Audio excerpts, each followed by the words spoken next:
Brought to you by GTA. We start with you. John Paul Manuel is the former chief of staff to then Senator Michael San Nicolas and also the former chairman of his 2018 campaign for Congress. Just before the close of business Friday, he made the official request for the Guam Election Commission to take a look at the use of campaign funds for personal expenses and receiving contributions above the allowed amount.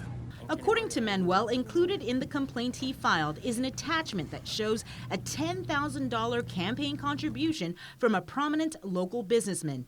Manuel says the paper trail will show that San Nicolas allegedly spent campaign funds to reimburse himself for personal expenses, including using some of the funds to pay for off-island trips and hotel rooms here on Guam and in the Philippines to spend time with his longtime mistress. That mistress is now employed by the congressman, which, if found true, is a violation of House Ethics Committee rules. I think there are things that the congressman needs to take responsibility for, and I am ready to see him take responsibility for it. The congressman earlier this week issued a response to the allegations on Facebook, calling them baseless, chalking it up to local dirty politics. He also announced that there was an active FBI investigation that was initiated in January into various local government officials. Manuel, who had worked with San Nicolas for 6 years, said his response was what he'd expected. His former chief of staff also called him out on San Nicolas' Facebook page, challenging the both of them to take a polygraph test. Manuel writing, quote, "You know in your heart what I'm saying is true." Now that a complaint has been filed with the GEC, it will be up to the board to decide what action it will take. They are scheduled to meet later this month.